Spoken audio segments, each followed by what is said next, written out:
اعتکاف کی 3 قسمیں ہیں۔ نمبر 1 واجب اعتکاف، اور واجب کا ترک کیا ہے؟ گناہ ہے، اگرچہ یہ صغیرہ گناہ ہے، اور صغیرہ گناہ پر اصرار کرنا یہ کبیرہ گناہ بن جاتا ہے۔ تو ایک اعتکاف واجب ہے، اور وہ کون سا ہے؟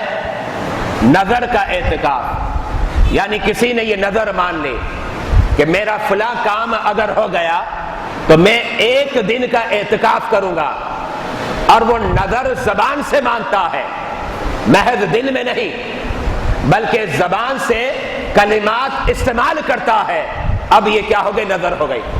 اور نظر کو مکمل کرنا، قرآن کہتا ہے وَلْيُوفُوا نُذُورَهُمْ، اپنی نظروں کو مکمل کرو۔ پتہ چلا اگر نظر مان لی، اب اس اعتکاف کو مکمل کرنا، اس نظر کو مکمل کرنا یہ واجب ہو جائے گا۔ یہ پہلا اعتکاف ہے، اور اس اعتکاف میں روزہ شرط ہے۔ اگر روزہ ٹوٹ گیا یا پھر سرے سے روزہ رکھا ہی نہیں تو واجب اعتکاف جو نظر کا ہے وہ ہو ہی نہیں سکتا۔ واجب اعتکاف میں روزہ رکھنا لازمی ہے، اور اگر رکھا اور ٹوٹ گیا تو اعتکاف بھی خود بخود ٹوٹ جائے گا۔ اب آ جائے دوسرا اعتکاف۔ دوسرا اعتکاف سنت مؤکدہ ہے، اور وہ رمضان المبارک کے آخری عشرے کا اعتکاف ہے۔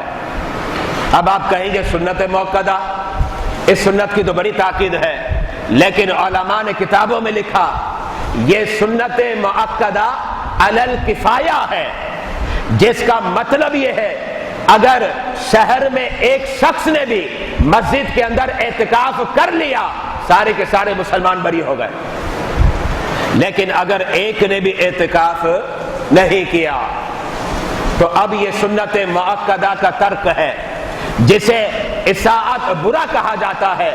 اس کا مطلب ہے کہ شہر کے تمام مسلمانوں نے یہ برا کیا، اس سے مطالبہ ہوگا، لیکن اگر ایک نے اعتکاف کر لیا سارے بری ہو جائیں گے۔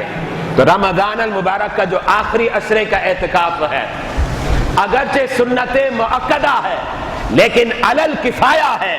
اس کا مطلب یہ ہے اگر ایک نے اعتکاف کر لیا سارے بری ہو گئے، اب کسی سے مطالبہ اور مواخذہ نہیں ہوگا، لیکن اگر کسی نے بھی اعتکاف نہیں کیا تو پھر شہر کے تمام مسلمانوں سے مطالبہ ہوگا اور مواخذہ ہوگا۔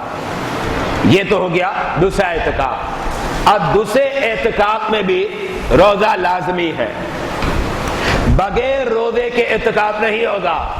اگر کوئی شخص کہے میں رمضان المبارک کے آخری عشرے میں مسجد میں اعتکاف کرتا ہوں لیکن روزہ نہیں رکھوں گا، تو اس صورت میں اعتکاف نہیں ہوگا۔ ترک اعتکاف تو اتنا وبال نہیں ہے، لیکن بغیر عذر شرعی کے روزہ چھوڑ دیا تو یہ بہت بڑا وبال ہے۔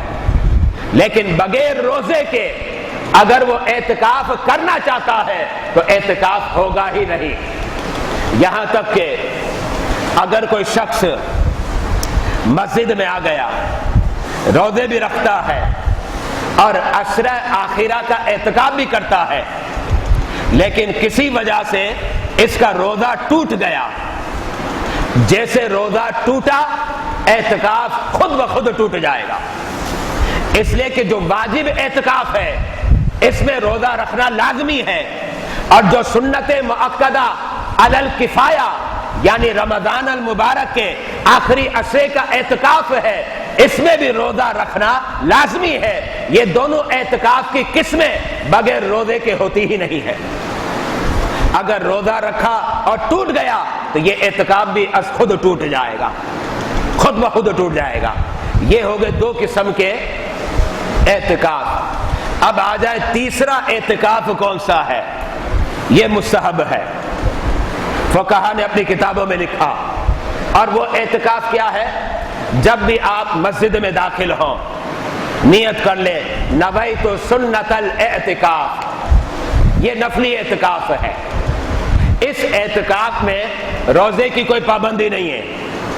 جیسے آج آپ نماز جمعہ کے لیے آئے ہیں، آپ اعتکاف کی نیت کر لیں، نویت سنت الاعتکاف۔ اب کیا ہوگا؟ آپ نے روزہ رکھا، اس کا ثواب ہے، آپ جمعے کا انتظار کر رہے ہیں، اس کا ثواب ہے، اور اسی طریقے سے آپ قرآن و سنت کو خطاب کے ذریعے سمجھ رہے ہیں، اس کا بھی ثواب ہے، اور مسلمانوں کو اچھی نیت سے دیکھ رہے ہیں، اس کا بھی ثواب ہے، اور جب آپ مسجد میں اعتکاف کے ارادے سے بیٹھے ہوئے ہیں، اس کا بھی ثواب مل رہا ہے۔ یہ مستحب اعتکاف ہے، اس کے اندر روزہ لازمی نہیں ہے، بغیر روزے کے یہ اعتکاف ہو جاتا ہے، اور آپ اپنی عادت بنا لیں، اپنی عادت بنا لیں، جب بھی مسجد میں آئے آپ اعتکاف کی نیت کر لیں۔ جب آپ مسجد میں بیٹھے رہیں گے، جہاں مسجد میں بیٹھنے کا آپ کو ثواب ملتا ہے، وہاں اعتکاف کا علیحدہ مستقل رب ذوالجلال آپ کو اجر و ثواب عطا فرمائے گا۔ اس کا مطلب یہ ہے مسجد میں بیٹھنے کا ثواب بھی لوٹ رہا ہے اور اعتکاف کا ثواب بھی لوٹ رہا ہے۔ الگ الگ اعتبارات سے آپ کو ثواب ملتا رہے گا۔ یہ مستحب اعتکاف ہے۔ اب ٹوٹل اعتکاف کی کتنی قسمیں ہوئی؟ ایک واجب ہے، ایک سنت مؤکدہ علی الکفایہ ہے، اور ایک مستحب ہے۔ یہ تین قسم ہے اعتکاف کی۔ ہر اعتکاف میں رب اجر و ثواب عطا فرماتا ہے، اور بغیر اعتکاف کے، مسئلہ ذہن میں رکھیے گا، بغیر اعتکاف کی نیت کے مسجد میں کھانا پینا جائز ہی نہیں ہے۔ آپ مسجد میں کھا نہیں سکتے، نہ پی سکتے ہیں، اسلام پابندی لگا دیتا ہے، اس لیے کہ مسجد اللہ کا گھر، عبادت کے لیے کھانا پینا کیسے جائز ہوگا؟ لیکن علماء نے لکھا اگر اعتکاف کی نیت کر لیتا ہے، اب ضمناً کھانا پینا اس کے لیے جائز ہو جاتا ہے۔ یہاں تک کہ اگر مسجد میں سو گیا، مسجد میں سونا بھی جائز نہیں ہے، لیکن اگر اعتکاف کی نیت کر لے تو اب ضمناً جو ہے سونا بھی جائز ہو جائے گا۔ اب ذرا غور کریں اعتکاف کی کتنی برکتیں ہیں، اور یہ ٹوٹل اعتکاف کی 3 قسمیں ہو گئی۔